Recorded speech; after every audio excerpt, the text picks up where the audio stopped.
then that helps. So then you get the screen over there, then that just. So we got a little housekeeping.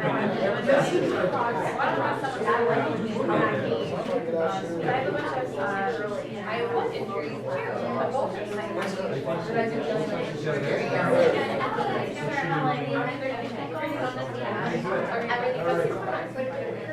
Are you doing the same thing?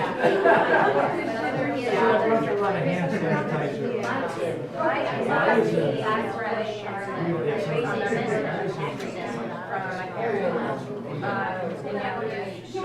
Did you see that?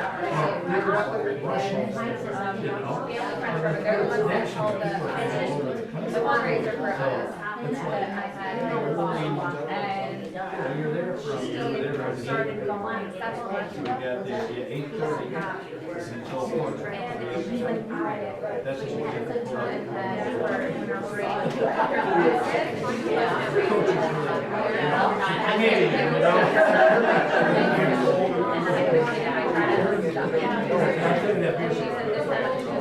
And so for 20 years of sedentary lifestyle to have come back and that's what we had. I'm like, I don't know if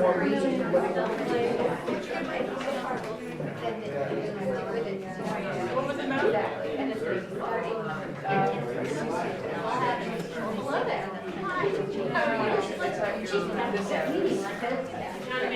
Yes, everybody got one. And I've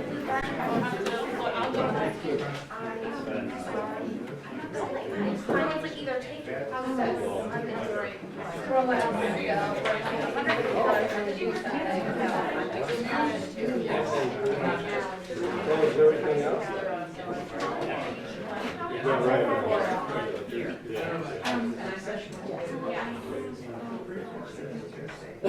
Right, right.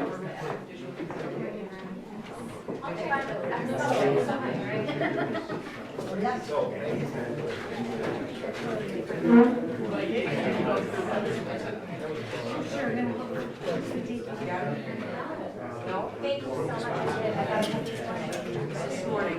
Okay. Thank you very much. I'll resend. Okay, thank you so much. Yeah, because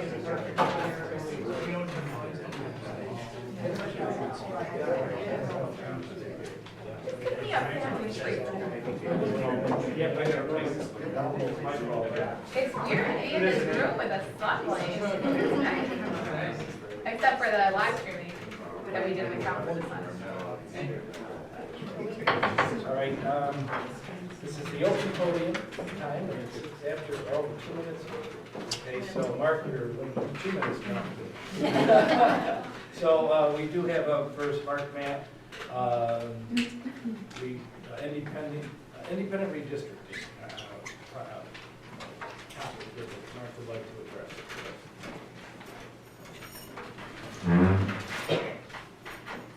Thank you very much. Nice to see you all here this evening.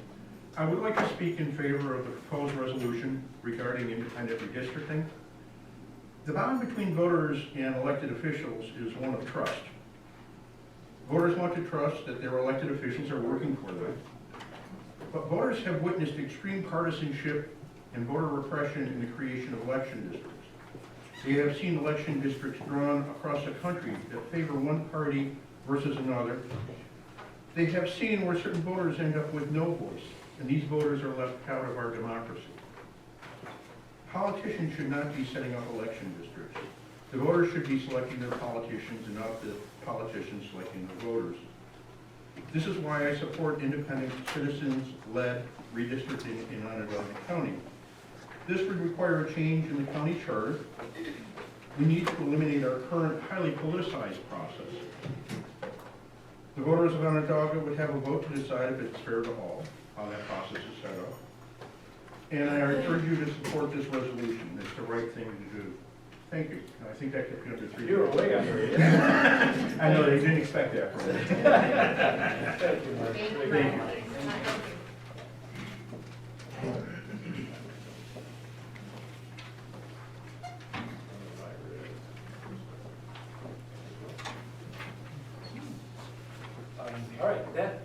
so far. Does anyone else have anything that they'd like to address the board tonight? Okay, so in 10 minutes we'll begin. Now go get my other thing. I just sent it again. It was in my No, I draft. would like to add for some reason.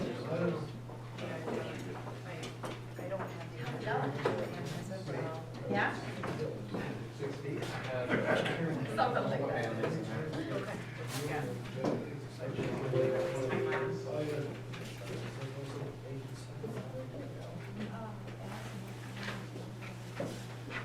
Well, hopefully just on Monday. Yeah. Or if they don't. Yeah. It's okay.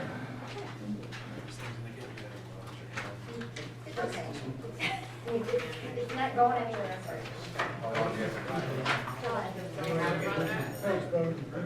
It's just a little bit no, it's high hand. One time in like 34 seconds, so she's sort of like, oh, no, don't.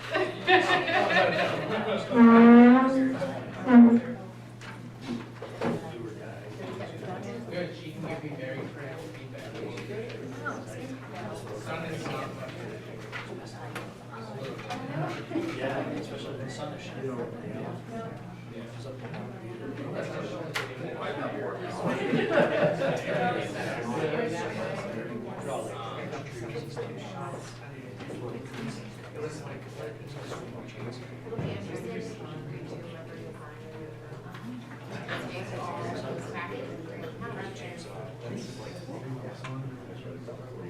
Well, and that's what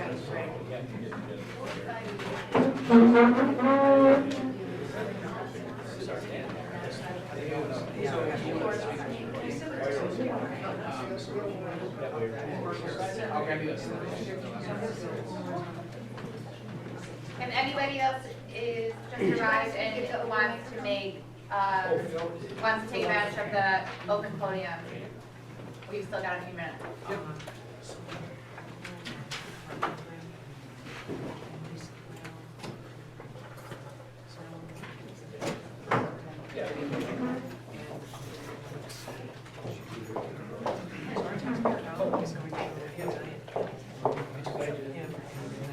I just want to say, I don't have to applaud you, I applaud the open podium. You should come up officially to open podium and say that. I just applaud your, It's cool, right? It's been really helpful to hear just whatever ideas people have that they want to come and share, and we've been able to, it's really, really fun. It's been really great. It's been helpful, so I'm appreciative of that. you don't officially.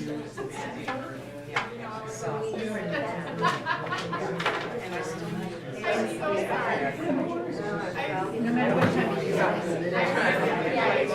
Stay on my feet.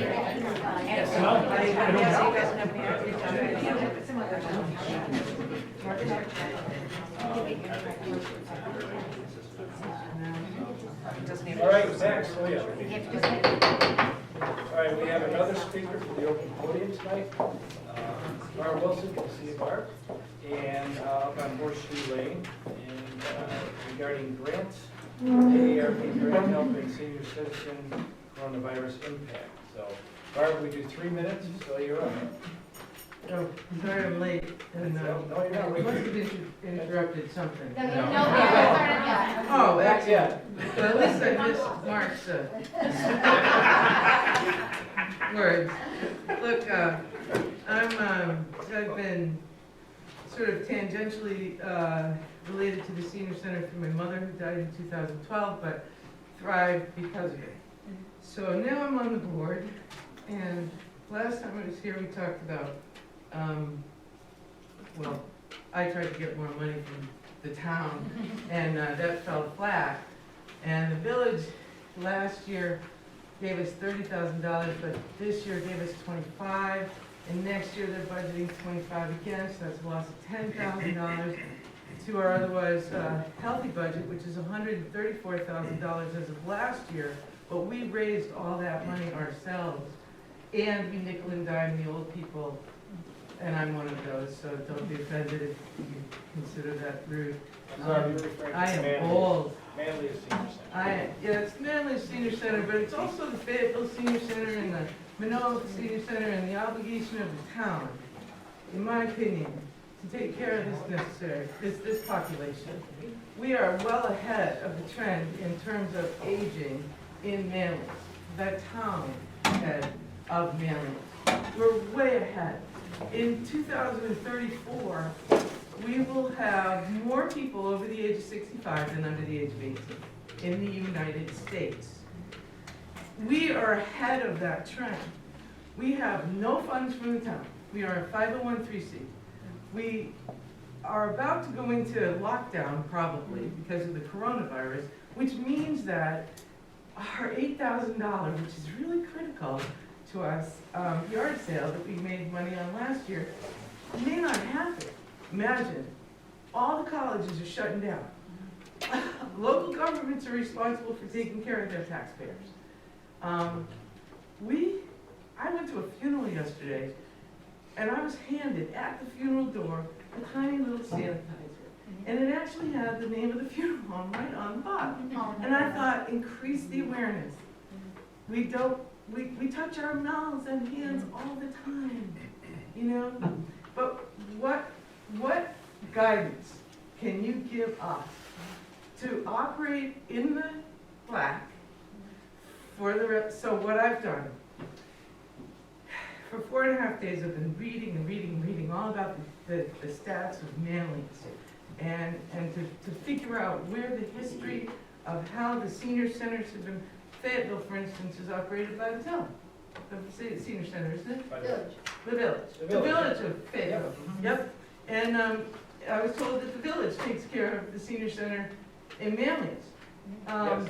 But in fact, the village isn't doing that, and we're actually being cut. Our funds are being cut every year now.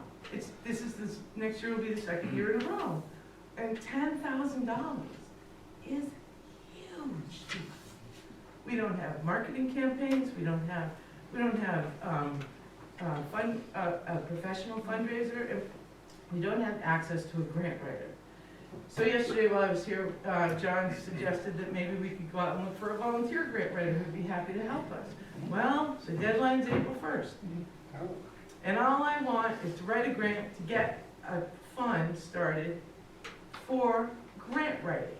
Whether it's for you, or the seniors, or whoever it is who wants a grant to improve this community. Mine would be aimed specifically towards helping the elderly. And you can do whatever you want. There's these great grants out there. But I don't have the means to write them because I don't know how to. So I need some help with that.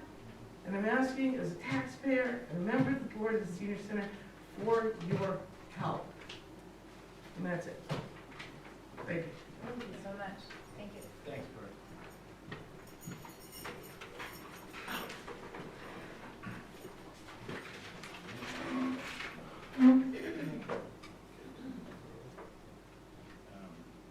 All right, anyone else have anything they'd like to address? We have 2 minutes. Should we start our report? This is always the most awkward 2 minutes of the entire night. It could be. If you don't mind, I always call upon Ellen in these moments where I have Oh, to fill the 2 minutes. Could you tell people about where Three Falls Woods is and remind people that it's available to visit? Oh, yes, went by there on Sunday, the parking lot was full. Yeah. You could get actually 2 small parking spots. One's off of 173 right before the bridge that Limestone Creek goes under. There's room for like 2 cars, but if you go up Sweet Road, if you're going up Sweet Road, it's to the right. As you're coming down, it's to the left. It's right in the middle. We had a sign out there. There is a paved parking lot, and there is enough room for 8 to 9 people. And really, we should have made it bigger. Hindsight is wonderful, but it's beautiful. The falls are running hard now, and everything, the spring things are coming up and the mosses are great. It's just beautiful back in there. I did take my dog back there last week. I went and found it. We went for a little walk. I took a nice lunch break. It was, we got lost, in fact, but it was lovely. It's amazing back there. There's 5.5 miles of trail. You could definitely get lost back there. I can attest to that, because I did. I found my way out. Just come straight up and come out of Sweet Rollers, Route K, or 173. Or We were ready to hunker down for the night, but we didn't. Yeah, but it's a little unknown spot in Manlius, and people, our local people have known about it for years, and we park down off of Glencliff, but unfortunately, the village doesn't own that land, and we're trying to get the rest of 96, so we get the rest of those trails that are the old cavalry club trails for the horses. They're just well maintained and they're easy, we'll mark them, but we have to get, and we're working on it. It took us 15 years to get what we got, but we're still working on it to get the rest of it. Who owns the property that you're Well, trying to? that's what I've been trying to find out. The tax maps are not back, and it's not the town's fault, it's the county. We haven't got that up. Trying to find out who owns the rest of lot 96, which has got all those trails and the kilns. And it has Hanson Aggregate that owned it originally, and then Campolino bought it, and then Campolino sold part of the land to this Howard Jones that bought and gave it to the New York Land Trust, and that's what we've got about, I don't know how many acres that is in that. But we'd like to consolidate the rest of that land to make it, it's just beautiful. Yeah. Just in there, but there is parking, and we're working on it, and we have a good steward that goes every week and picks up trash on the Great. parking lots. Yeah, that's we wonderful. take care of it up there. We're really very proud of We've that. got, Well, Ellen, thank you for filling that last 2 minutes. yes, Ellen, everybody. Councilor Ballinger, would you read? of the United States of America, and to the republic for which it stands, one nation, under God, indivisible, with liberty and justice for all. Thank you, Sarah. Next, I'd like to recognize Charlie Edwards, who passed away on February 23rd at the ripe old age of 91. Charlie was, a few things on his obituary, practicing family law for over 50 years, Town of Manlius Justice for 31 years, from 1970 to 2001. He had a sterling reputation as a kind judge and a natural mediator. A couple of things that I found of interest, and when he used to come in and pay his insurance, was I found out he was an avid runner, and he attributed this longevity to his running, which he only started at age 50. So I'm right there with that. He excelled in long-distance racing, garnering many first-place finishes in his age group, 16 marathons. I had done a half, that was about it. But Mountain Goat Boilermaker close to my heart, too. And he loved musicals and theater, and for a time during his formative years, inspired to become an actor. Throughout his life, he found many ways to express his natural musical and theatrical talents. So with that, I would just like to have a moment of silence to remember Charlie.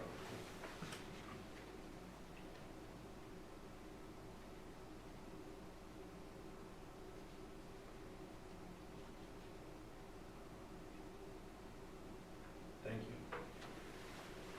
you. Okay. And now we move on to item 3, which is approval of the minutes February 26, 2020. I move to approve with amendment. All in favor? Aye. Opposed? Carried. Very good. And item 4, approval of abstract number 5. Mr. Supervisor, I'll make a motion to approve abstract number 5. Before we second it, Yes. go I ahead. just wanted to mention that I had a great conversation with Allison. One of the things that happens with the abstracts is that it immediately shows you exactly how things operate Yes. on a monthly basis and how the inner pieces fit together and how we work with our vendors, et cetera, and our partners. And I was curious about how dog control worked. So Oh. by looking that we had to see how our payment to the CNY SPCA Yes. Right. worked, Mhm. I I was able to understand that they are a not-for-profit, not funded by the county, but certainly providing these dog control services that really aren't available by other organizations. Right. So really interesting to think about how the partnership could be even understood better and it could flourish. So I just wanted to mention that before we. And you know, the history of it, we really have to credit Town Clerk Weber for that, the work that she put in to that, because the dog catching and animal control in the town, and including villages, was quite an issue, as we all know, for quite a long time. This has been a tremendous asset to our community. Doesn't So, thank surprise you. me that she. Oh, no. She grabbed a hold of that and ran with it. That's great, thank you. Okay, do I have a And second? it was less expensive. Second. Oh, yes, you're right. All in favor? Aye. Opposed? Carried. All right, next we have on our agenda, Ingrid, you're up next, and she would like to give a presentation on the Town of Manlius Electric Vehicle Survey, the EV infrastructure project. So she's working on this, and I think it'll be a very interesting presentation for all of us to hear to. So you're on. Thank you, Mr. Supervisor and Town Council members. I am a resident of the Town of Manlius and also a graduate student at the Maxwell School of Citizenship and Public Affairs. As part of our program, we do a capstone project, which is a culmination of our master's program. I opted to do something on EV infrastructure in order to help to preserve our natural resources, and in particular, our air quality. So the first 3 slides are just a little bit of background information so that we all have the same terminology.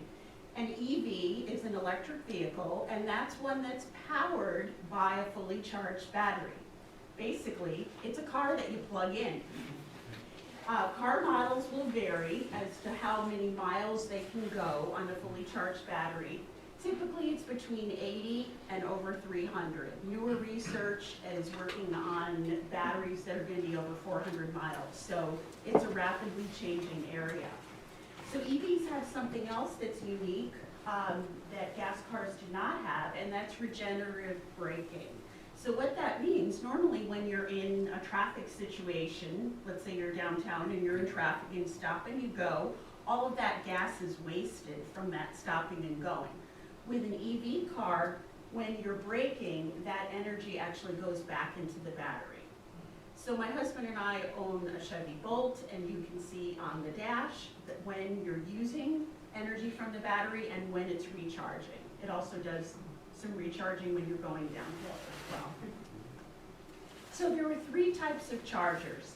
The level 1, the one on the left, that's basically what you have in your house. It's 120 volts. So when we got our car, it came with an adapter, plugged it into that, plugged it into the wall, and we could charge our car right in our garage. It took quite a bit of time though. It's the slowest charger. So typically that could take 10 to 12 hours. The level 2 is the one that we had installed in our garage, and that goes twice as fast. So when my husband comes home from work, he'll plug the car in and it's good to go for the next day and it'll be fully charged. We get about 240 miles on our car on average. So that's plenty for him to go back and forth to Rome and to stop at Wegmans for dinner, etc.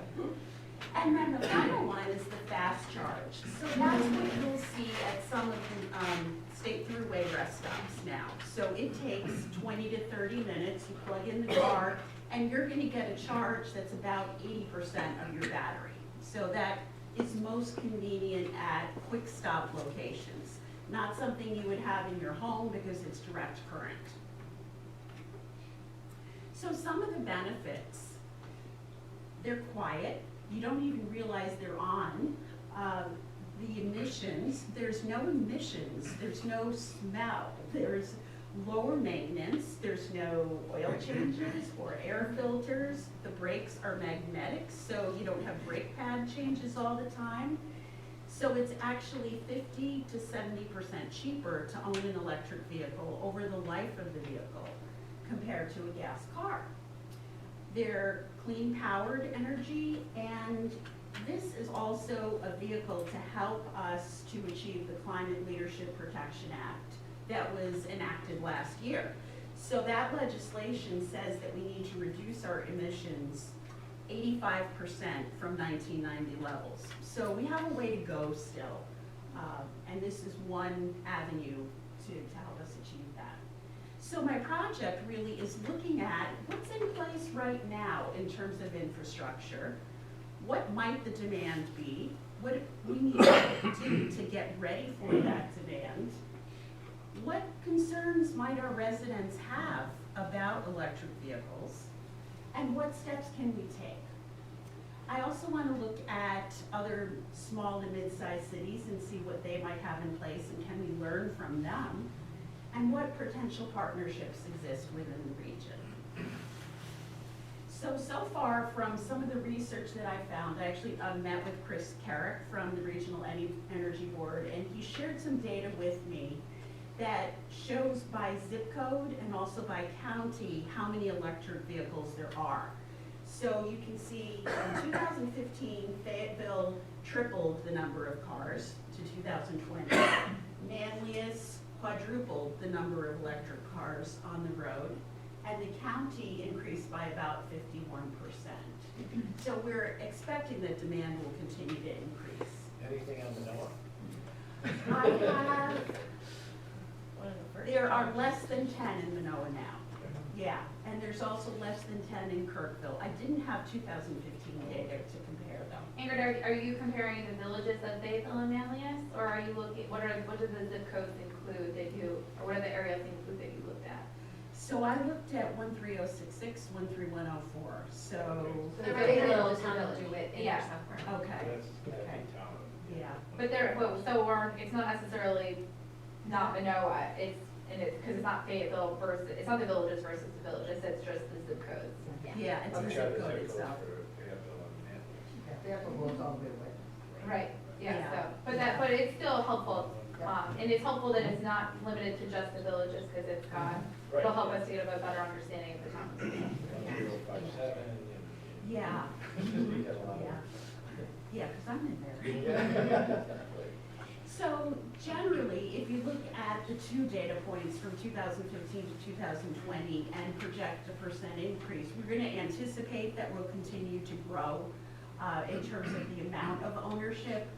In addition, there's a lot more research being done on the batteries. The number of models available has increased. You can get an Audi, a Fiat, a Hyundai, a Kia. They're all making electric cars now.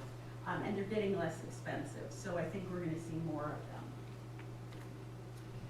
So far what I've found for funding, for municipalities, there are NYSERDA grants. And typically a charging station will have 2 ports. And the NYSERDA grant provides $4,000 per port, which basically covers the equipment for a charging station. The installation would be in addition to that.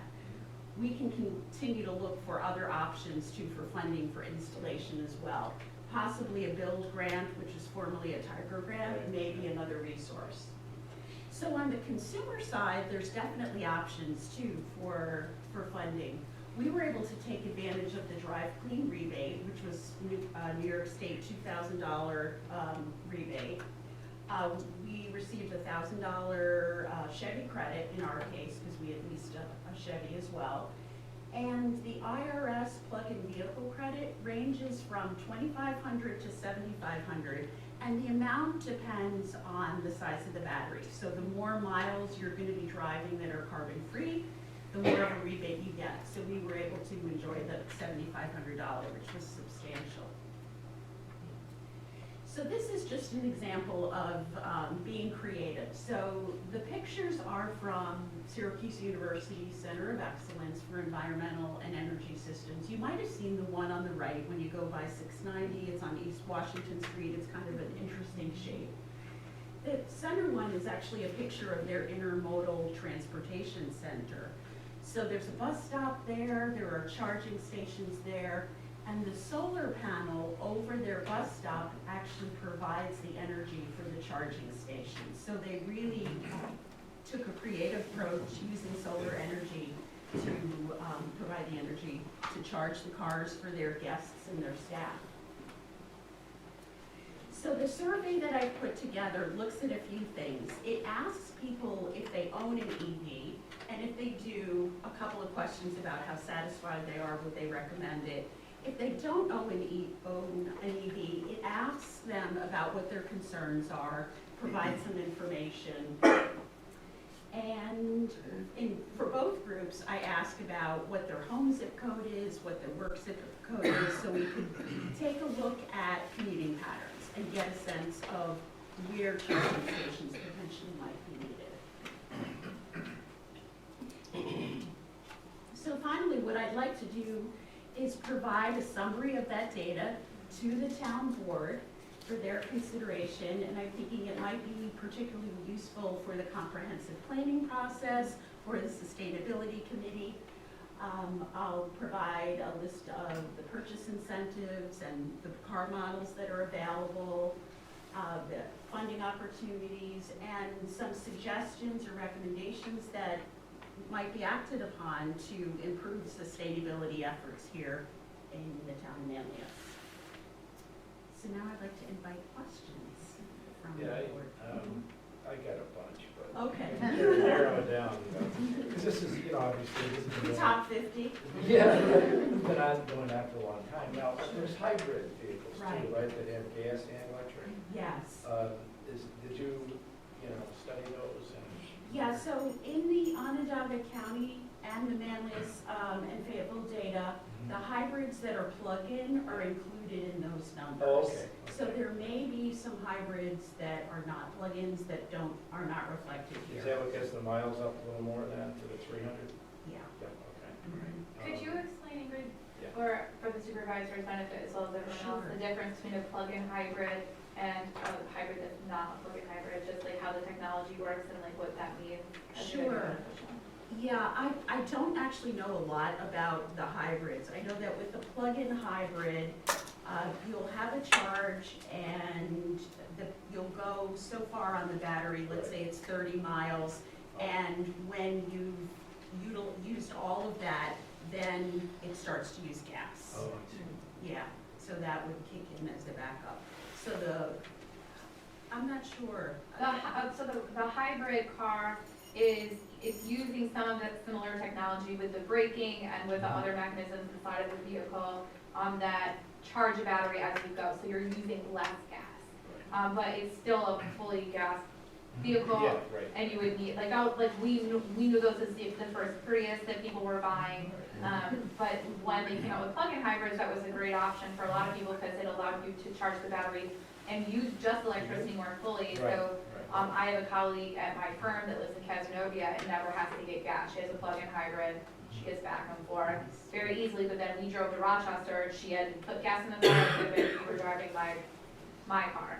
But and then for the fully electric vehicles, they don't take any gas. Right. And so I think the benefit of what we'll be able to learn from Ingrid's research is to get our community, to get our constituents the technology that they need so that they could buy a fully electric vehicle without having to worry about running out of, what is it called when you run out of a battery? It's called there's a phrase that's like charge worry or charge, like when you are afraid your battery's gonna run out. There's like Range anxiety. Range anxiety, thank you. I knew there was a term for it. Andrew, you mentioned life of the vehicle. What is the normal life of the vehicle? So they're supposed to last longer than gas-powered cars, so they're expecting 10 or more years, Maybe mechanic, but body-wise, same body-wise thing? as well. 10 years? Yeah, more than that, actually. Okay. Do you want to comment? My husband did a lot of the research before we purchased ours. I just But want you to depend compared on it, rust, yeah. but Right. the body's going to be pricey. Yeah, okay. But the mechanics of it's gonna be long. Mechanics, Yes. there's electric motors are very simple and they last a long time.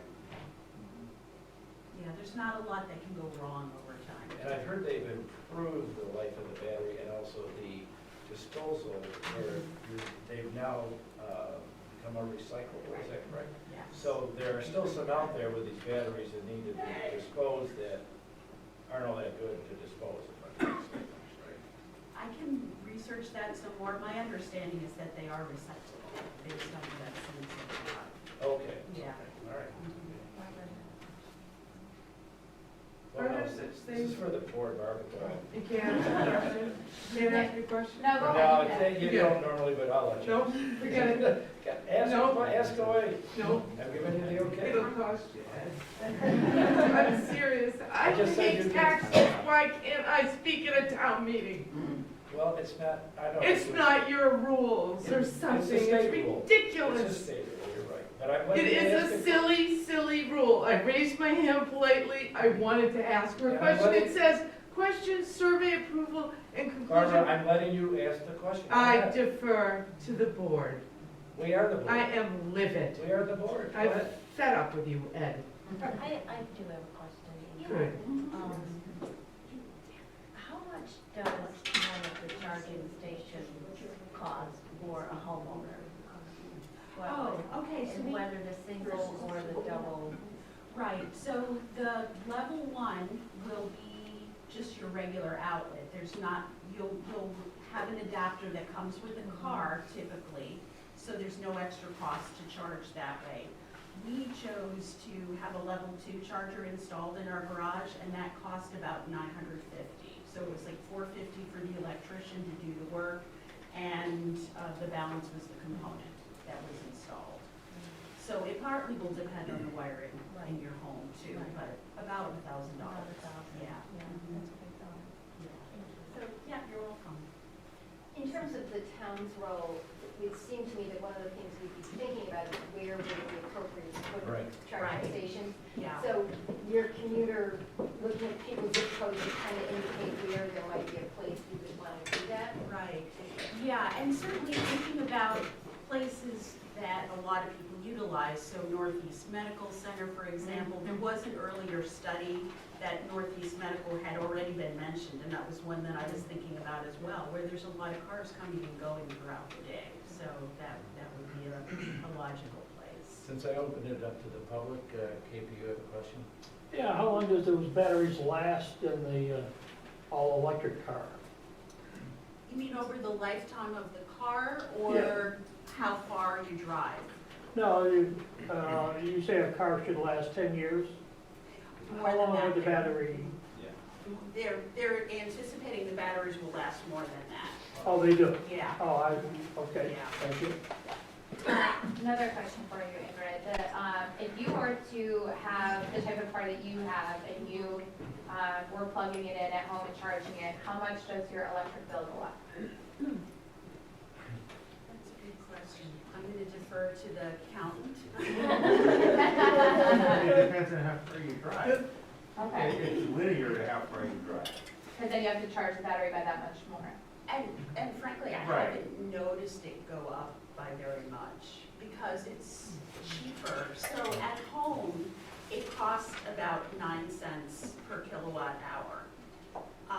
The gas equivalent is around 32% per kilowatt hour. So you'll it's definitely much pay less money for the overall. electric charge certainly Yeah. than you would have if for a gallon gas. Yeah. I have kind of a lot of math that I can share with you. I would love some math. Yeah. It's my favorite. You know what I'd like to do, Yeah. Ingrid, is since you know, if we could put some questions together, you know, even public, please email me or Allison with any questions you have, and we can share that with Ingrid going forward. So the time frame for your survey is Yeah. soon, right? Yes, so ideally, we would distribute the survey as early as possible. In terms of my research project, I'll begin summarizing around April 10th. So that doesn't mean that we can't keep the survey open beyond that, but that's when I'll need to put together some data to provide at least as part of my project. So are you asking for some kind of publicity that would say a survey is coming to town, this is okay to do? Good question. Maybe open to us sort of leveraging the results or getting information about it and getting the word out around Earth Day as a way to sort of incentivize people to say, fill this out so that we can announce. Okay, she wants to do before that. Yeah, no, fill this out so that we can have more information and Oh, present. better, Yeah. Okay. I'm sure we can talk about it at Sustainable Manlius next week, how to get the word out and how to promote it and get some more fun. That sounds great. So, Ingrid, you were so, and I know we need to move forward, but you were so willing to help us understand, since this is the first time that we've endeavored as a newer group of folks to think about how we survey the entire town. So thank you very much for your efforts and for trusting us also with your project, your master's project, and for partnering with us on this. We really appreciate it. Thank you. Yeah, I think we could add this to our webpage. So Ingrid and I have met, we talked about, I think it's through Survey Monkey. Yes. And so, we don't actually have to do very much, Oh. except just provide, the link on our website and Oh, our perfect. Facebook page, Oh, yeah. and it's pretty simple. Yeah, I set up a student account, so. Okay. You know, yeah. So we can talk about how long you might want to have the survey go. Oh, yeah, for the okay. That's future. fine. But if there's a simple link, so Allison and I had talked about, potentially putting that on the town website or going out in email blasts, certainly through Councilor Creasel's sustainability committee. I think there's a number of ways that we can try to circulate it. Because really, it's about learning what the residents think, so. Yeah. Okay, thank you very much.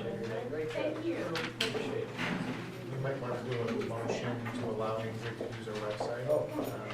So that, and specify that it's a student, it's not a for-profit survey, it is a student survey. Student research. Yes, student.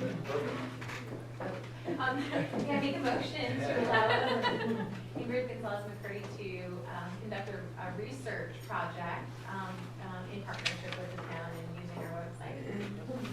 I second that motion. Oh, like, no, only you seconded it. Elaine did, okay. All in favor? Aye. Opposed? Carried. Okay. I saw you over there. Very good job. Thank you. Collaborating. Thank Yep. you. Yeah, lovely job, Ingrid, thank you so much. Very informative. So who's gonna go out and buy an electric vehicle now? Show a hand. Actually, my next car will be an EV, for sure, after my Honda. I will be an American made. There we go. Now we're talking. Everything's made in America now anyway, even the foreign. All right, so number 6, we need to set a date for a public hearing on local law 2020, Yeah, it's me. where we will propose the law amending sections of the local law regarding solar Photovoltaic. Okay, thank you, systems. So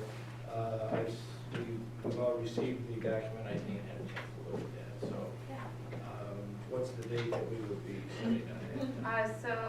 When our next board meeting in March is 25th. So I'd like to make a motion to schedule a public hearing to review our town code and to review amending certain sections of the law regarding solar photovoltaic. And I'd like to do that on the 25th of March. 6:35 p.m. Can I get a second? Thanks, John. All in favor? Aye. Opposed? Carried. And just for the public, do you want to explain what it? Yeah. I Get would ask, thank you so much, Jim. I would have done it, but I'll let you do that. So we have, within our town code, they make all of the different rules surrounding what we're able to do with solar panels and with how we should regulate them and how we should build them safely in the community. And there's 2 changes that we're looking at making. And we'll be able to share a bunch more of this information during the public hearing. The first is to pass a resolution adopting the unified solar permit. This would allow the electrical and building permits to be combined into one, and it would actually ask significantly more questions and ask for more details on what's involved with that specific solar PV project. So we'll be able to make more informed decisions as a municipality, and it'll be cheaper and easier for the resident. The second change is to remove a restriction, right now that requires fencing around the ground mount system, which we all met and discussed and came to recognize that they're really not necessary. They don't help or hurt, they're just expensive, and it's made it very difficult for people in the town to do a ground mount system, should they be unable to put it on their roof for whatever reason. So, Yep. should help. That was great, excellent. Glad you handled that. Yeah, it's not my first time. I know, first, okay, very good. And we're all set to go with the time and the date.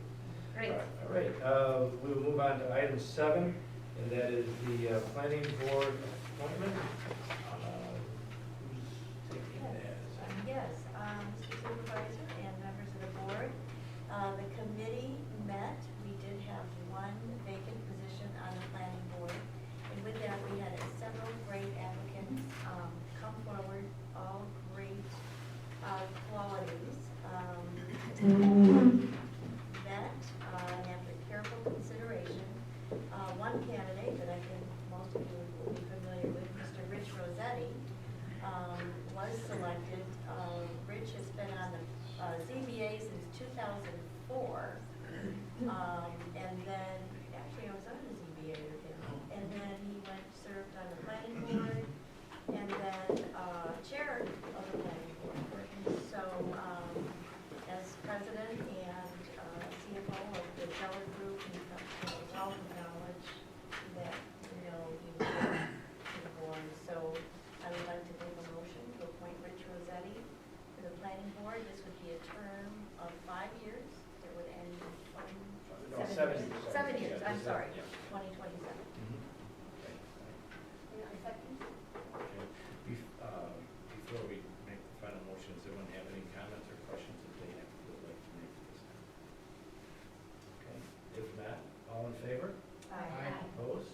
Carried. Very good. And we'll make sure to reach out to Rich and congratulate him. And item 8 is the zoning board of appeals appointment.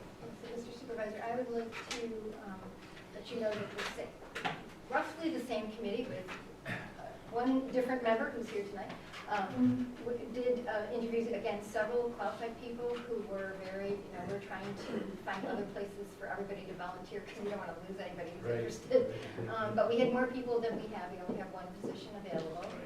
And we would like to recommend Tim Kelly of Fayetteville to be selected for this position.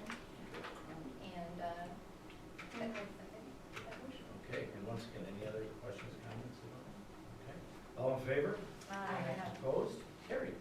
All right, and before we move on to 9, I would like to thank the committee. We set this up a few years ago. I thought it was the best interest of all those involved that we had a committee that did an objective review and interviews of the candidates for this. And it's with the input of the planning board and ZBA chairman, which is a tremendous help in that, as well as the experience of these 2 individuals who have been on planning and ZBA, and Elaine, who's learning all about this now. And it's great. It's a good learning tool. So I want to thank the committee and the chairman for all the work that they put into this. Thank you very much. Thank all the applicants. And the applicants, yes. So, number 9, we have a Board of Assessment review resignation. Ann Kelly stopped into my office, and I don't think I forwarded her resignation, did I? You did. Okay, thank you. I forgot, it's like there's so many things coming across. So, Ann, after 32 years, I believe is what she said, and she goes, I said, what's 32 more? But she has been a tremendous, again, asset to the Board of Assessment review over the years. Sad to see that experience leave, but she's opened the door now for someone else to come in. We did start the interviewing process, and the application process to get resumes, and we've had, I think, 2 or 3 that we've received so far. We're going to open it up again, send it out to see if we get more. So there is 2. So yeah, 2 of them. There's 2, thank Just you. to Yeah, clarify that, yeah, and Jim, his term ended, so now we have the 2 openings with Ann resigning, so thank you. So we reopened the thing for the if Yeah. people are interested, we still Yeah. have time. Would you- I'm expressing so much interest because I'm the liaison to the department. Yes. In the Chancellor area, that's why. Yes, yeah, thank you. No, thank you very much. Doesn't hurt? Doesn't hurt? Yeah. So we should accept Yeah. Ann's resignation by motion. I think she tried to resign 2 years ago and didn't. I think you're probably right. So let's make a motion, make it official, to accept her resignation. So I would, Mr. Supervisor, I'd like to move to accept Ann Kelly's resignation and to thank her for her service. I'll second that. All right, all in favor? Aye. Opposed? Very, very good. And Ann is still on the planning board, so Yes. she has. Oh, yes, yes. She's still working hard. Yes, I Good for her. That's awesome. Yeah. All right, item 10 is a communicable disease policy. Allison, did you want to touch on that? Sorry, I just wanted to get the next thing loaded up. You all have received this. This is from town manager, who is in a far sunnier place than this right now. She received this from one of her HR organizations. It's a recommendation based on everything that's going on, and we adopt this. There is one clerical change that we need to make in there. I know there were some questions of the attorney, so I don't know if anybody had any. Otherwise, she'd like the board to adopt the policy tonight, and it would be added to our handbook, so it's not replacing anything, but it's in addition. Anyone have any questions or comments? I look at it and So I would move to approve the policy to go into the HR manual. Second. Okay, all in favor? Aye. Opposed? Carried? So you can all imagine what it says, wash your hands, stay away from. Everything you've, well, not everything you've seen on the news, but. Right.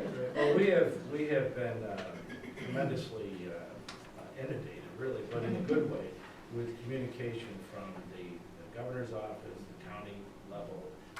I reached out to the Association of Towns as well, and they're putting something together right now that they hope to have something on their site by Friday, where they're going to provide a general overview for towns to consider from 3 angles: an employer as it relates to mass gatherings, and as it relates to open meetings and conducting business. So, they're on it too as far as inclusiveness of the continuity of all the towns in that state. So, and there's so many more things that we're all aware of that's going So on. we're gonna be plowing from home, right? Yeah. Remote plows? Well, that better be done. Hopefully it's done tonight, but it will come around. Plowing from home. Will it be a remote electrical plow? I think. They made 'em. Thank you. They made them, right? That's a little bit of a stretch. Yeah, I do. You never know. Maybe not, someday. I was actually wondering this earlier today because my mother asked me. She said, well, what would you do with the town board meetings if we had something happen in the community? Is that something we've discussed or something we might plan for? Well, there is, and Penny probably addressed it, there is remote communication that you can do. We've got the live There's certain streaming things, now. certain processes you have to go through to do that, well, you're talking about holding board meetings, those Yeah. types of things? Yeah. Like we couldn't have the public present because of concerns. There's guidance usually around gathering Yep. folks Yeah. versus certain numbers. So this number of people on the actual board might be, and because we have a live stream, we can participants.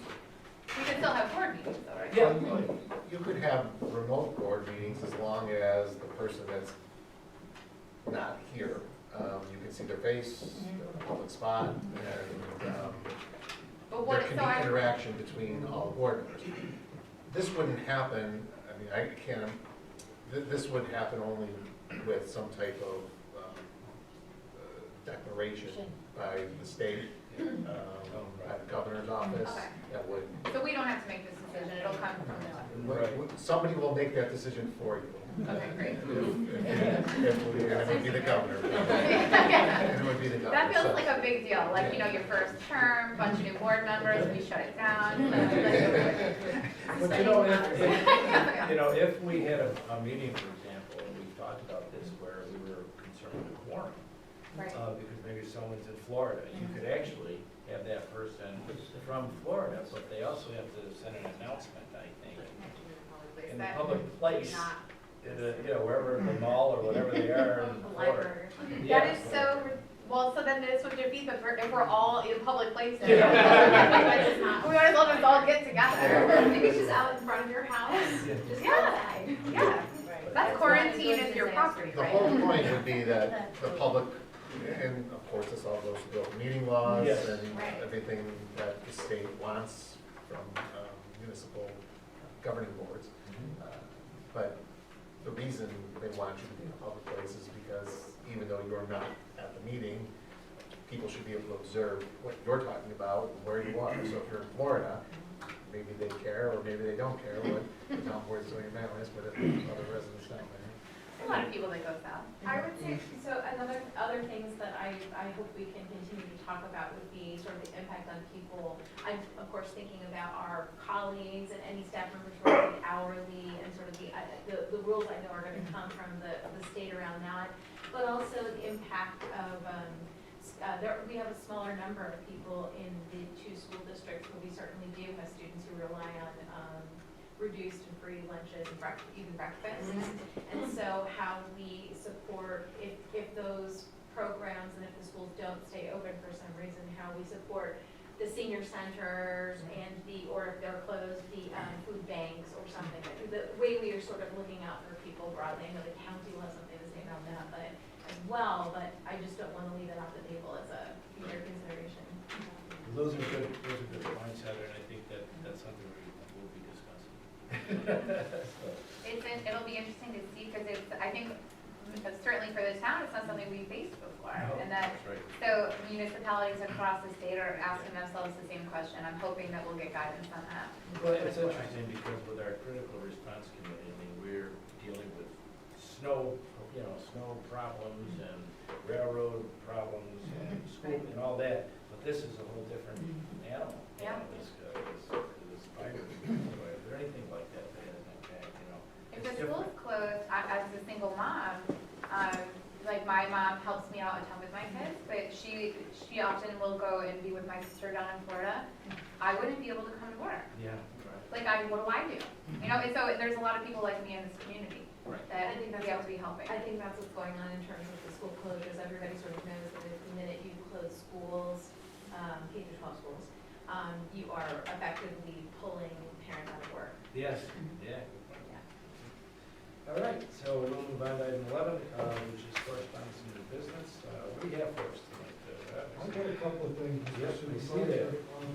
Unusual, but I've been trying to get down to 1 week. Yeah.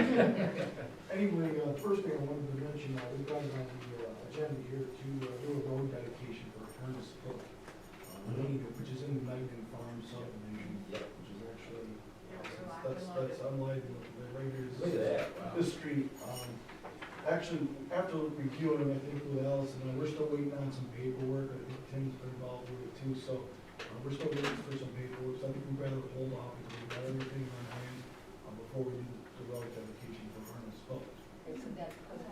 So we'll postpone Okay. that. All right, yeah. And also, in the same subdivision, I've had several calls and, I guess we call it complaints or questions asked about the stop signs in the subdivision. Yeah.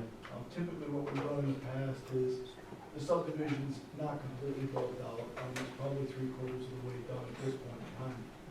So every once in a while, every couple of years, we go back and review the stop signs.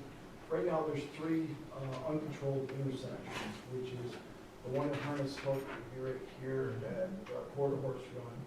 Now, unfortunately, this map doesn't show Quarter Horse Run actually comes all the way back over here to Straw Mount. Oh, okay. So we need a stop sign, actually, if you were to come in and go Straw Mount all the way around, there should be a stop sign here, Oh, I controlling see. that There's a- intersection, yeah, and okay. also it comes through, so there should be a stop sign here, Mhm. controlling the intersection at Straw Mount Trail, at both sides of it. It's coming out on Strong. Correct, so it would be coming out onto Straw Mount right here, Yep. and then again, if you were to come all the way around and stop There too, at okay. this intersection, you would need one. So Gotcha.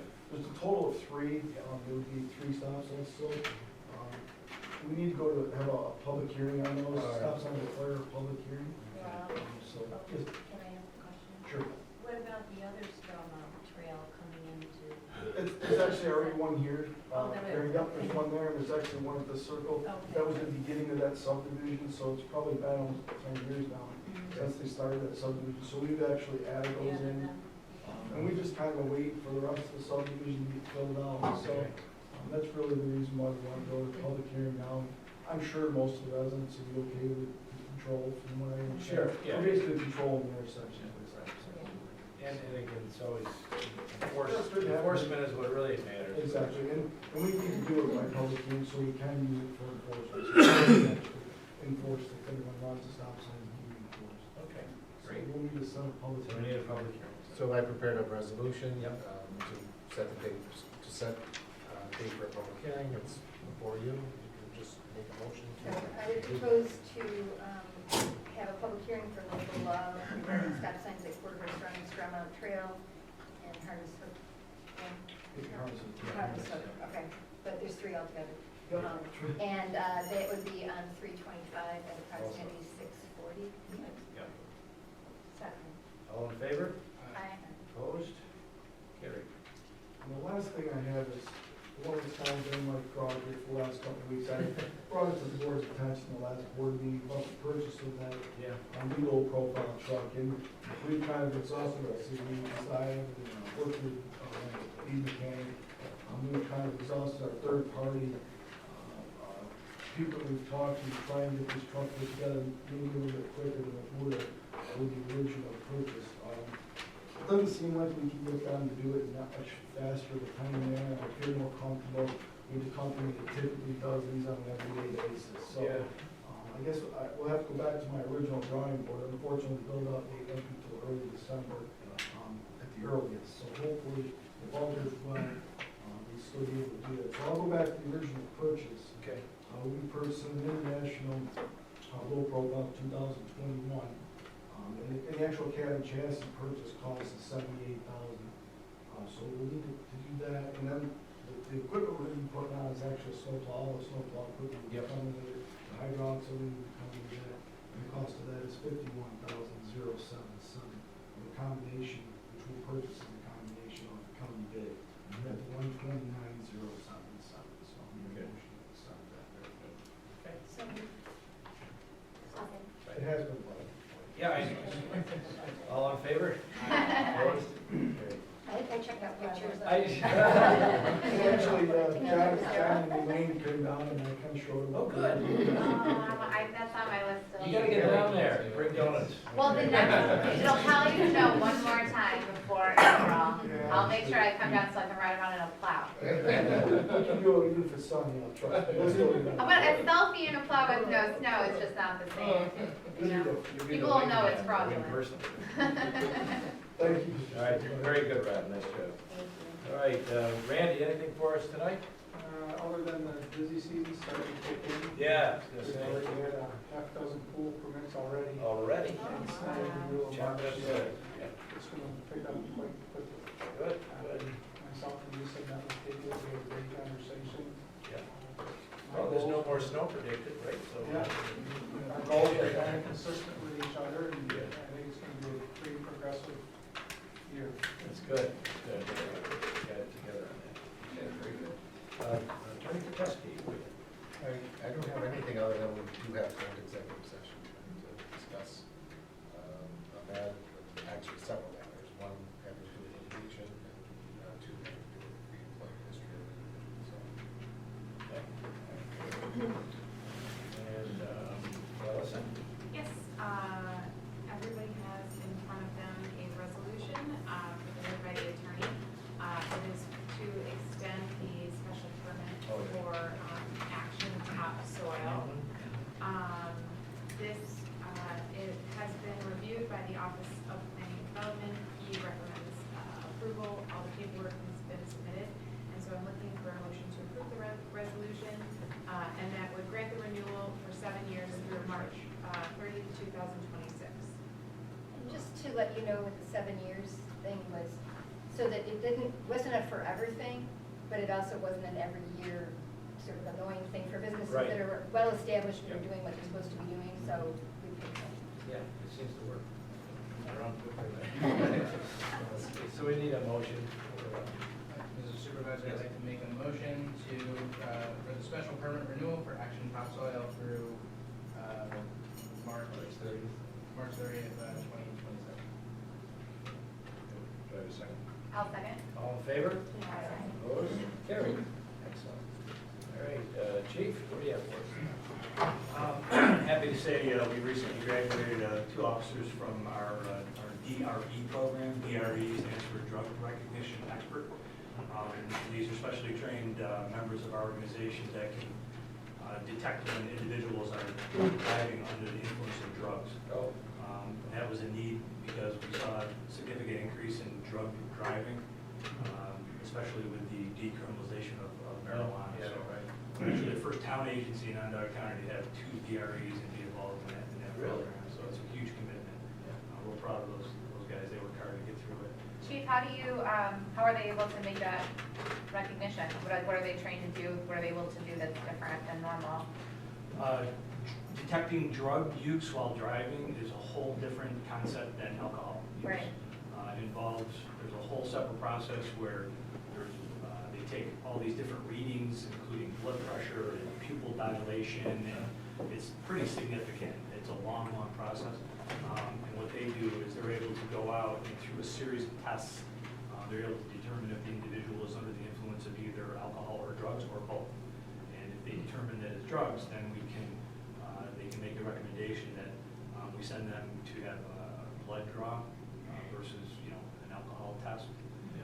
So it's not like it's a 4-hour class where somebody can learn how to identify those things associated with drug driving. It seems like much more medical in nature. Very much so. Yeah. It was So- a difficult class. If someone, obviously we're aware as a community, as a population, that we shouldn't have more than a glass or 2 of wine because we know how that's going to resonate in our systems. With the decriminalization of marijuana, is there an understanding of those in the community that should they participate in this type of activity, how long they should wait to drive? Like, are people aware of that? It's very difficult because marijuana stays in your system for days, as opposed to alcohol, which leaves your system after hours. Right. And even though they decriminalized marijuana, it's still illegal to drive under the influence of any drug, to include marijuana. So if you had smoked a bowl on Tuesday and you're driving on Friday, you could still. In a blood test situation. No one ever said that. I apologize, wait for this one. I apologize for being so blunt. No, we all understood it. Am I blushing? No. Yeah, I did. But that's a good point you make, though. Yes, but what my concern is that if someone is perfectly fine to drive, It's not the residual amount that's in your Okay. system after a period of time. Right. It's you being under the influence of that particular product while you're operating a motor vehicle. okay. And that's why the testing is so significant, because they can determine if you're under the influence as opposed to it just being in your system. Right, okay, great, thank you, that's what I was getting at. Sorry, follow-up, then Carl. So what is so this is great that I've noticed when we look at the arrests too, there's tons and tons of these kinds of arrests. And I'm wondering also about sort of our educational outreach on this issue. Then. Yeah. Is it county-based, or is there anything that we do in the town to talk about, or with the CIROs, I assume, are really active. Oh, yeah, in the community? anytime we address the public in any type of educational format, including especially the schools, we're constantly talking about the dangers of the use of these substances in operating motor vehicles. Actually, I haven't really officially introduced it yet, but we just purchased some pedal vehicles through a grant, and we all have kids in particular, that's the target zone, where these goggles that it simulates that you're under the influence and then try to pedal through a course. It's just another one of those programs that we're offering for community awareness. But in addition to the schools and some of those other ancillary programs, we publish all kinds of handouts and educational materials through the county, because the county has a traffic enforcement, which includes programs like that. So we're constantly trying to get the word out. Thank you so much. Anything else, Chief? Secondly, another great thing is our involvement in the CIT program, which is crisis intervention team training. Oh, yes. And that's for dealing with folks that are in crisis, typically through mental illness. We're able to get 2 more officers through our crisis intervention team training. That's another pretty strong commitment and great program. That's already we're seeing great benefits from that because we unfortunately do a lot of people that are in crisis. Yeah. So that's a good thing. And then lastly, I've met twice now and have another meeting on Friday with the project manager that's in charge of the Village of Manlius municipal building renovations that basically we're going to have to vacate the building for 12 weeks. Wow. So I have to move a 38-man police department outside of our facility for a 12-week period. Now, So that's supposed to start August? August is the September, date, the October. projected date that Yeah. the construction will begin. They've already done some asbestos removal, and they had all kinds of assurances that was done Good. safely and I wonder how that went. by state law and county law. But if they hold true to the timeframe, Yeah. August 1st, we'll have to vacate portions of our building. So that's 3 phases, August, September, October, right? That's Yeah, well, the police department actually involves 4 phases Right. because of the size, so. Okay, okay. Yeah, I think, we're all scheduled for those meetings now, I think, And right? I'll have numbers for those meetings on what my proposed plan is to relocate our people in an efficient manner. So that's gonna be difficult.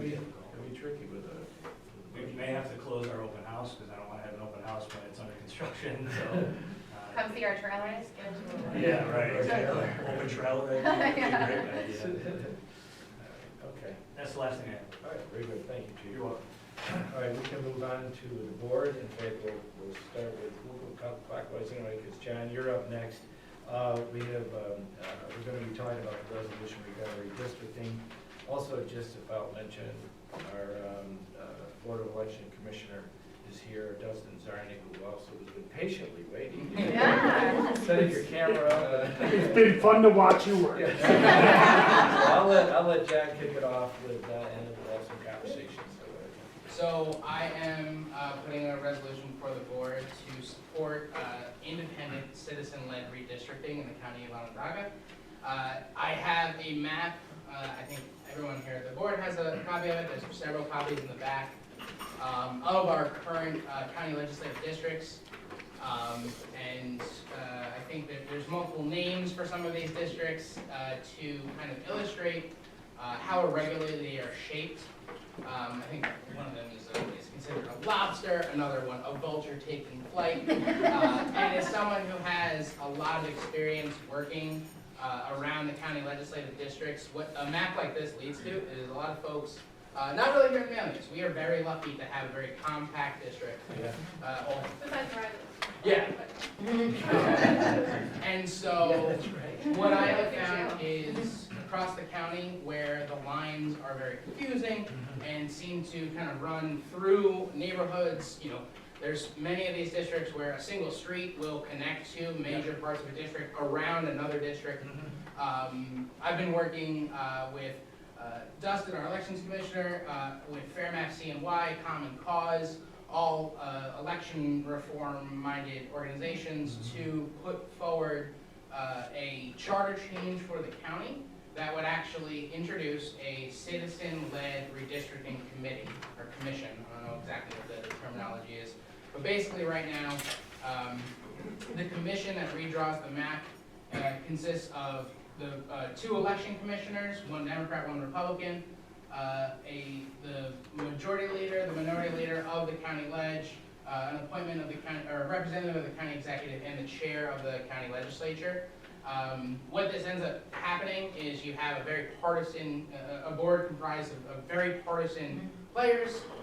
In the past, we've had people serve on this commission, and in the preceding election, in using the maps that they were on the commission to draw, ran within the district.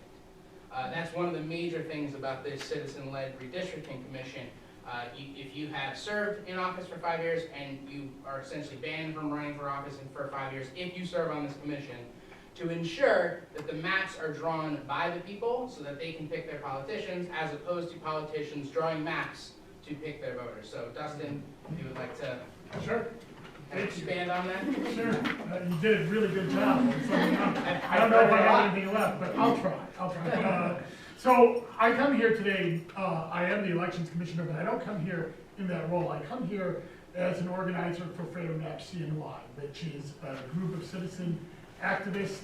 We are affiliated with Common Cause New York, a nonprofit, nonpartisan election reform minded group. And last year we started this organization to start talking about redistricting inside Onondaga County and the city of Syracuse. The city of Syracuse jumped ahead and they passed a charter change to their own charter last year. And they are going to have the first citizen-led redistricting commission east of the Mississippi River. They passed it with over, and it was a 75% of the vote of their citizens passed it when it was put on the ballot. Citizen-led redistricting is not a partisan issue. It is about giving power back to the citizens. And it's been proven to be incredibly popular in the areas that it has been implemented, and also incredibly fair. The maps that are drawn by citizen-led redistricting commissions are rarely taken to court, and when they are usually upheld, as opposed to maps that are drawn by partisan redistricting commissions that are more often taken to court and more often overturned by a judge, because the very nature of a partisan redistricting commission, which I'm on, and I'm asking you to put me out of a job, that job, not my commissioner job.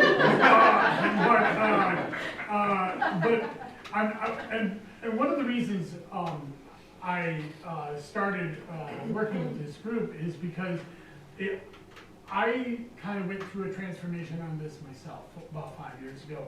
I always felt, well, you know, the Democrats can get in charge of something and then they can take over the process and then they can draw it the way they want. And I realized that was just as bad. Common Cause has sued Democrats in Maryland and in other parts of the state, and they took the state to court over their state redistricting process to make it more fair. And we have a new redistricting process for the state this year. And so we're asking the county legislature to consider doing the same thing that the city of Syracuse did, which is based on the Austin model, which is drawing random citizens that apply to be commissioners. And in the city of Syracuse model that they're going to pass, they're going to have 14 citizens. The county might be closer to 25 when it gets all said and done. It's a bigger county. And what it does is like you have criteria for how to be qualified for this. The commissioners are not paid. They are true citizens that want to be part of this. And they apply, and then in the city of Syracuse, it's the auditor. There may be a role for the comptroller and county exec and county clerk in the county. They get all the applications, find out who's the best, and then do a random drawing of the citizens. And then, you know, they take about a little bit over half from the random drawing, and then those citizens that are drawn picks the rest of the commission. So you have a diverse and geographically balanced commission. And then they will redraw the 5 common council districts in the city of Syracuse.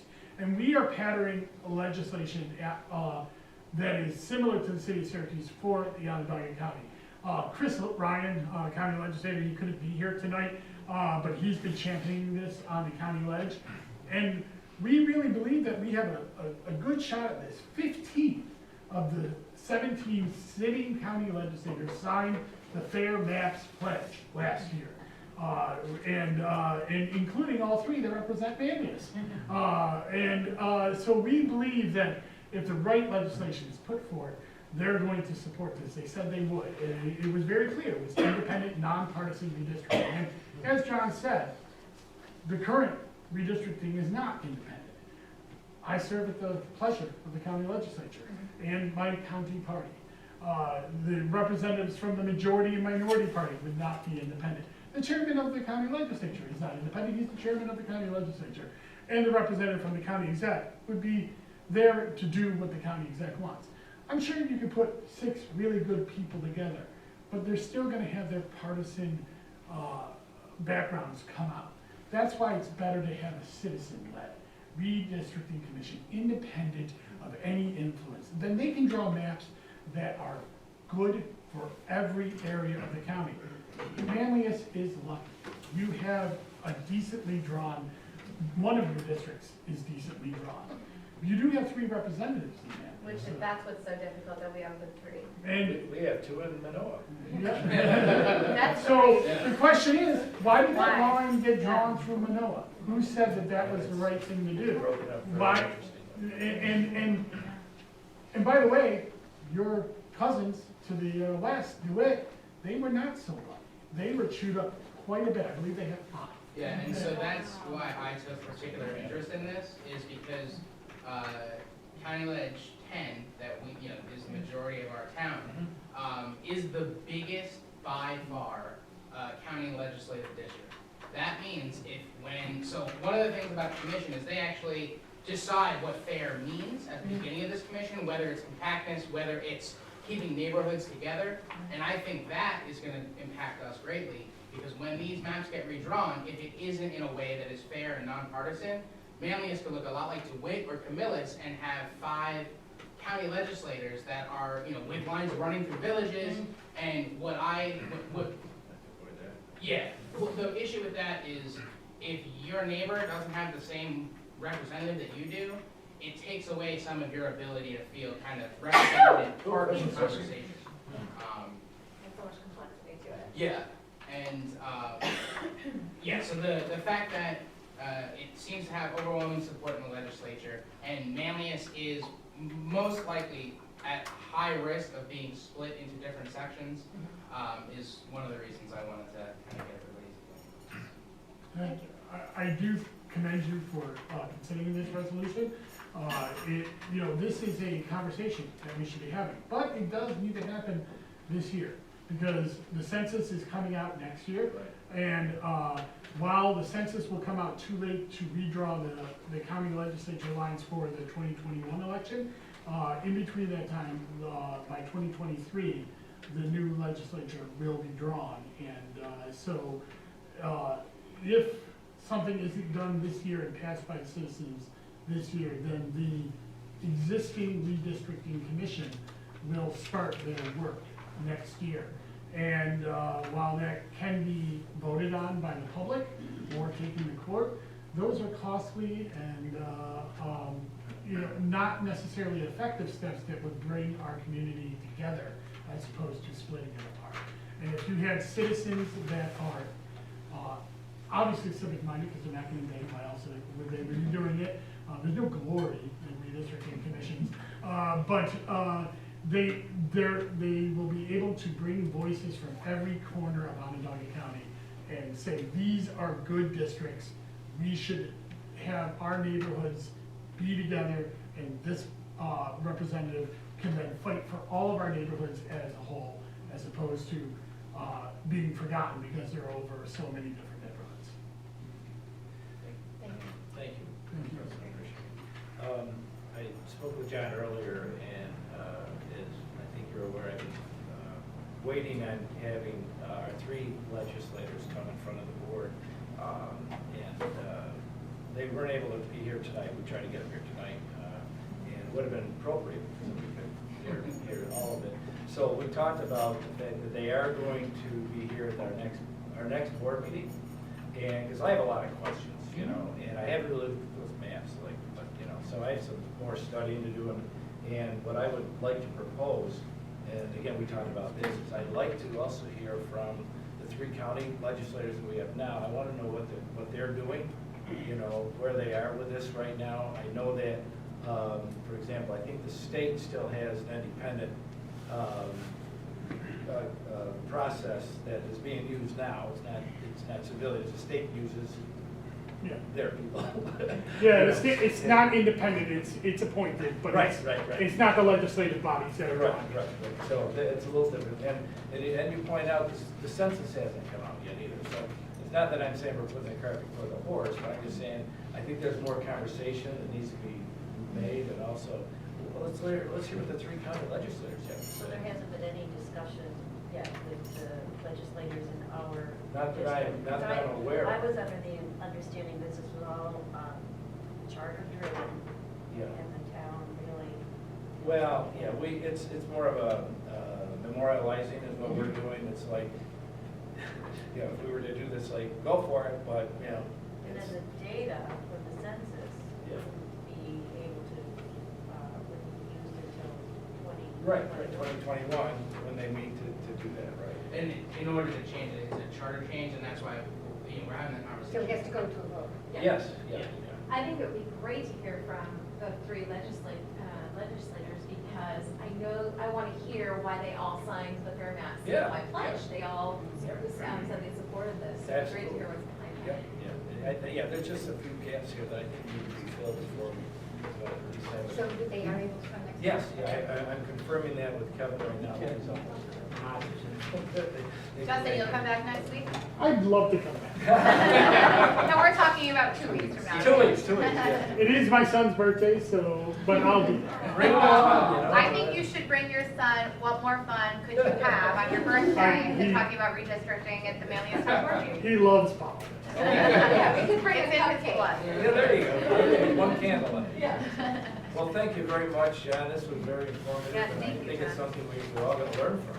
And like I said, I've been picking things, looking at it, questioning, and so hopefully we'll have. And I'm happy to answer any questions that anyone on the board has. Okay, good. So should we make a motion to postpone voting on the resolution until we hear from our, Do we do that? I can just mark it Wait, table. just Table? table it? Yeah, we'll table it. Okay, Yeah. great. So, okay, very good. Thank you. Nice job. Learn something every day. I learned so much tonight. Did you have anything else, John, that you wanted to? I mean, just what Rob touched on before, Elaine and I went down to the highway department. Oh, yeah. And Yeah. I gotta say, it's super impressive. I was floored. I mean, listen, if you haven't taken a walk around the highway department, it's something you gotta do. You really, like, you see the plow, you're like, oh, great, my street's getting plowed. But like, when you really take in the breadth of it, the Yeah. command center, it's, I mean, Yeah. it really, I mean, I understand why people take so much pride in our highway department, so. it was a really great And experience. Janet really is in charge. That's how it goes. So, but no, they do a fantastic job down there, Rita.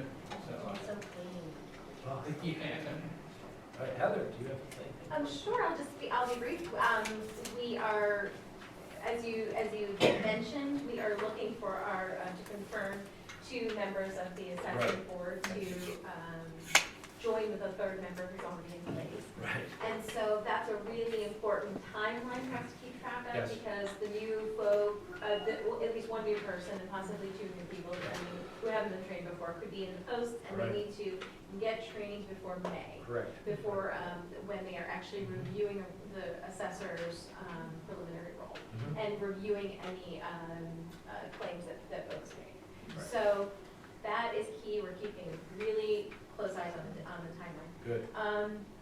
So that's assessment. And then I'd also say that, just loving working with the tree commission, and thanks again to Allison, or a dynamic duo over there. She's working with us, and we're working with recreation, and thank you to Peggy, and Yes. of course to Rob's team too, and all of our professional services members that are on the tree commission. They're really active. Yeah. And we were able to work with with Green Lake State Park closely, which is awesome. And then finally, I wanted to give you an update. We're working, Tim is going to work up a resolution for comprehensive planning for everybody to review, and that will sort of formally open up the process. But before you vote on that, I'm also going to make sure to circulate a memo about the proposed timeline, which I've spoken about in caucus sessions, but I haven't spoken broadly with you about. We're working really hard to try to coalesce what already exists in what we're doing, and also the timeline that's placed in front of us because of when the grant funding that becomes available from the state, that application timeline, when that is. Right. So, so that's that. And also we're looking at, we've really tried to evaluate, I think I've tried to evaluate over the last few months, what are some of the things we really need to do internally to prepare ourselves before we start having a couple of initial planning meetings with folks. And that's looking at our planning capability already that exists. And also, so that's that. So more to come folks who expressed early interest in getting involved with the comprehensive planning process, Okay. and we will push that out wider. Finally, I would just say that I just want to thank, I don't know if Dr. thank Doug. There's information that we're getting about the drainage site. Yes. And we'll discuss that further. Good. But the public can anticipate more, Yep. more on that soon. Yeah, I saw that, we should get together and so Doug can bring us up to speed on that. Good. Thank you. All right, Elaine. Not too much for me. I've been visiting all the different parts of town. So highway department is really impressive. I also attended court to really see how that all works. During the court night? Yeah, Oh. that was really interesting. Yeah. And I'm just going to be getting into Okay. What'd you think about the court night? it. Was really busy. Yeah. A lot of people. A lot of people. It's the new drug screening. Caitlin, anything for us tonight? I have so many things, but I promised Allison I would not ramble on for 45 minutes. I didn't say it like that. I think Heather mentioned that. Yeah, I can be verbose, if nothing else. So a couple of the things that I'll mention that are probably the most important. I did meet with Randy and Lisa. It was such an interesting discussion. They taught me so much about their department and how everything works. I had a basic understanding of it or a general understanding of it, but we were able to really talk about how things work with code, what we were able to talk about the solar changes a little bit in more detail, and I really understand now the initiatives that I'm hoping to achieve, how they all work, and so it was really, really helpful. I would say one of the things that's come out of that conversation is we will be meeting with Caitlin Wright next Friday. She is with the land bank, and I had reached out to her, did not realize that the land bank is actually a county initiative, not a city initiative. I'm part of it mostly with the city, so they're able to take properties that are tax delinquent or tax current but falling down and put them back on the tax rolls or put them back into use. And we have a lot of dilapidated properties in the town of Manlius and in the villages. So I will be inviting our villages to attend the meeting. I'll be sending a letter to the mayors tomorrow, and or probably Friday, since I'll be at the planning board tomorrow, or the planning SACPA conference tomorrow. But I'm interested to see what comes of that. So I look forward to working closer with Randy and Lisa and getting an even better understanding of all of that. I've also been diligently working as the official liaison to the village of Manlius on all of the, Hank Chapman and I hang out pretty regularly now. And so him and I are working together. I know, what a world, right? And yeah, it's been great. And so we're working on there's a big piece of property actually right behind Hank's house, but also in my parents' neighborhood, right off of Route 92, off of Memory Lane. And it goes all the way from about halfway up Route 92 to the village. We were able to hike back there all the way to Stickley. And so we're going to be working to put trails back there and to elevate the historical nature of the Ledyard Canal, which is why Fayetteville exists. And I'm looking forward to learning more about that. But it's just been, like, I drive around now and I pull over on the side of the road, I'm walking in the woods and my daughters are screaming at me to get out of the car. But it's really been a lot of fun, so I'm excited to continue doing that work. Tremendous. Thank you very much. Thank you. Thanks. Sarah. So, the town budget cycle is on a calendar year, and the village budget cycle is not. And so I have formally invited the mayors to present their fire budgets in the spring instead of in the fall, when actually before they pass them, so it makes sense. That's good. So that would be tentatively April 8th. And in between now and then, Elaine and I are going to visit with fire chiefs, learn about the fire departments and what they need, and get a better understanding of what might be different from year to year, because mostly it's the same year to year, but there's always something. So we're just going to understand that better. So if the mayors can't come that week for some reason, I will get back to you, but that's our plan at this time. Well, hopefully we can get it, maybe if not that week, the next board meeting where they're still haven't finalized everything yet. Right. We can do it that way. So that would be cutting it very close, so we're hoping that they can come on the 8th. All right. Well, So that's our I'll let plan. you guys And all so work it out. I've been invited them, and then when they get back to me, I'll connect with Allison for Okay. budget planning. That's good.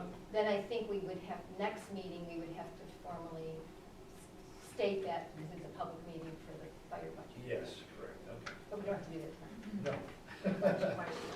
Yeah.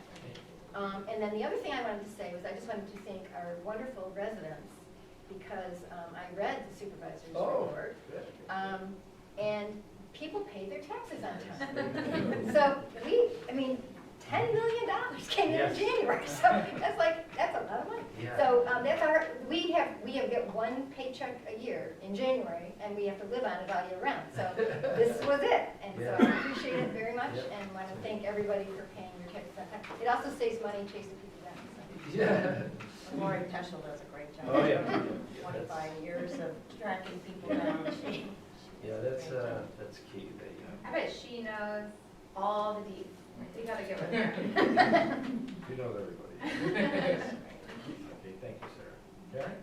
Yeah, I just want to thank Captain Schaefer and the chief for keeping everyone diligent with this virus that's going around. Oh, yeah. And the captain and the chief have been so involved with the Office of Emergency Management and the Health Commissioner and the county executive and the state, and passing this information along and these websites. And everyone has to remain very diligent, as I'm sure Dr. Hart can. And hopefully we'll all weather the storm, so. Well, But it's thank you, yeah. Chief. The captain's done a great job. Yeah, someone asked me, how are we doing, keeping the municipal building? All I know is I see Chris Peck with that caulk and a spray. Every handles, everything, countertops, all day long, he's here, so. Probably best practices going forward too. I feel like we've all learned a lot about Well, I washing think our he hands. was doing that in general. Exactly, it's The flu season. I've never washed my hands more. I'm gonna keep it up. Very good. And Lori Peschel is very diligent about that. I'm sure she, You know, yeah, she's exchanging gotta be, cash but and she, checks and- she's interacting with everybody. Yeah, Yes. I mean, recreation too, so. Thank All right, you. very good. Keep us safe. I just have a couple of sort of nice items here that I want to talk about. A few of us went up to the Alverna Heights, was that yesterday? Oh my God, was that Days. yesterday? It feels like Yeah. 3 days ago. Yep, there was Caitlin, Sarah, and Elaine, myself were able to make it. And it was really a wonderful event. The state purchased Alverna Heights, and Rod Hildebrand was there, the commissioner, the state commissioner, I can't remember his name, so he's been there a year now. I think it was Eric, and his last name was really hard to pronounce. Yes, I had to yes. Google it. Yeah, but anyway, they a really nice day. The nuns were up there, who I hadn't seen in quite a few years from St. Mary's. And one of the nuns got up and gave a tremendous talk about what this land has done, not just educational-wise, but spiritually and so on. And she did this without notes, and just as, I think she brought you to tears. She did. I was welling up. I was really trying not to cry. It was Yeah. it was just like how much the land meant to them. Like Yeah. you could see it, and they all were talking about it. That they grew up there, they lived there for years and years. It was really bittersweet, I thought. And I think the fact that the state recognizes what that area is all about, they're Yeah. gonna keep it that way, So it was a wonderful event. And 200 acres. It Oh. was a couple of Yeah. 36, I think. Yeah, it was it It's a large property. between that and other properties, over 400 acres they've added this year. Crazy. I know. And one last thing, and I know Barb left, but I did want to mention, we get invited by the mayor of Fayetteville for their turkey dinner every year. It's a fundraiser, and I know I always get it to the town supervisor and the board, but as we all know, we as a town can't donate to organizations, but those of us who were able to do it, donated on our own individually, and it was a tremendous event. I think I dropped the thank you and everybody's mailbox. And I think, what they generate, $5,000? More than $5,000 for that event. It says 5,400 for the senior center. And not only that, and we talked, she asked about grants, and I know that they got a grant from Senator Sturpey's office for work that they're going to do on the infrastructure of the center. So, that's how you do. I mean, Mayor Olson's the king of grants, it seems. Yeah. But But it was a tremendous event. I've done it, I don't know how many years now, I've been at it, and it's a wonderful event. So, thank everyone who was able to participate, muchly appreciated. And, I need to, have my supervisor's report, accepted to sign. It looks like we have one for January and February. We'll do them separately, if we could. I'll make a motion, for the supervisor to sign his report. January. I'll second. All in favor? Aye. Opposed? Carried. And I'll make a motion for Mr. Supervisor and February. Second, all in favor? Aye. Opposed? And carried. And now we do need a motion to go into executive session for I'll make a motion to go into executive session for, a discussion on litigation and personnel history. Two. Yes, second, all in favor? Aye. Opposed? Carried. Very good, thank you. Thank you, everybody, for coming. This was a lovely turnout.